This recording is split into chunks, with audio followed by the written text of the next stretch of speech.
People were arrested. Given the video of these clashes and the rising number of police called to campuses, it's easy to lose track of where protests have been generally peaceful.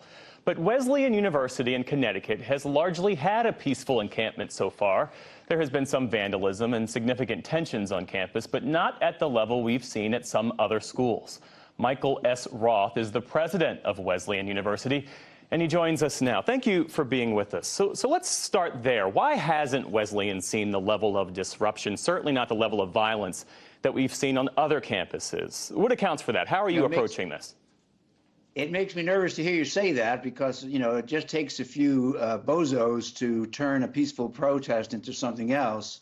And at many of these other schools, it has been non-students and people who are looking for a fight or for a confrontation who turn things towards mayhem and disorder, or in the case of UCLA, counter-protests that were violent themselves.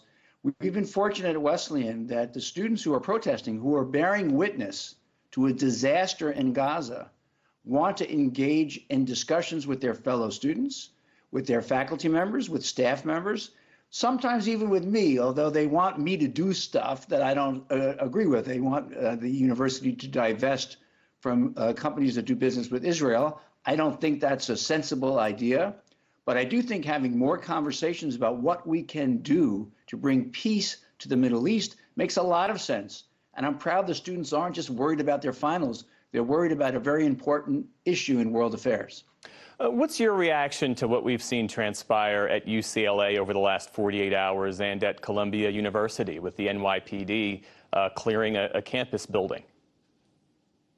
Well, I think when people break into a building and start destroying property, one has to get law enforcement to help. I mean, I think it's really unfortunate, but I do think that, as the president of Dartmouth said, actions have consequences, and those actions demanded a response. UCLA seems quite more complicated because of the role that counter-protesters played when they attacked the encampment. What we've tried to do at Wesleyan is to keep people talking to each other, even when they disagree, and sometimes they disagree vehemently. But we want them to talk to each other because, after all, you only learn from talking to people who don't share your point of view. You're not going to learn a lot from talking to somebody who agrees with you.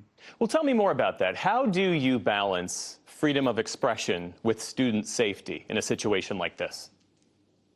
Well, I'm a pragmatist. I wrote a book called Safe Enough Spaces, which is about how you make these judgments. You don't want the place to be too safe because then you never encounter anything really disturbing. But you don't want the place to be so unsafe that you're too afraid to really learn. You want to find a middle ground where people can listen to ideas, even offensive ideas, and find out why someone else holds those ideas and maybe in the end learn from them. So we've tried to do that by cultivating a culture of conversation across difference. And in these days in America, that's hard because people do retreat to their silos, they retreat to their own in-groups.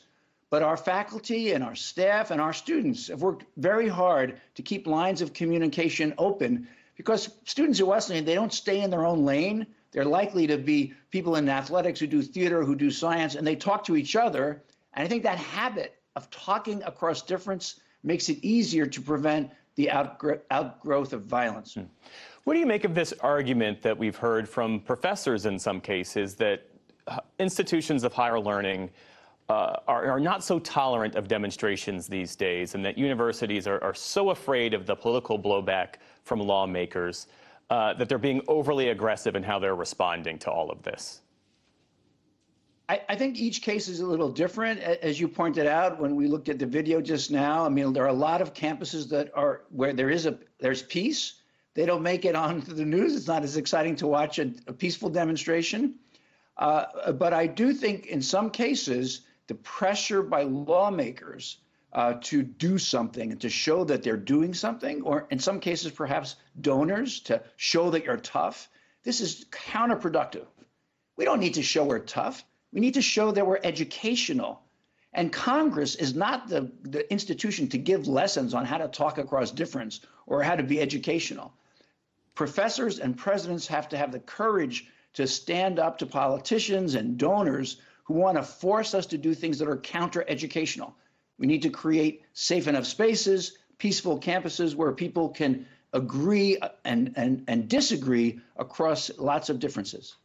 Wesleyan University President Michael S. Roth, thanks for your time and for your insights this evening.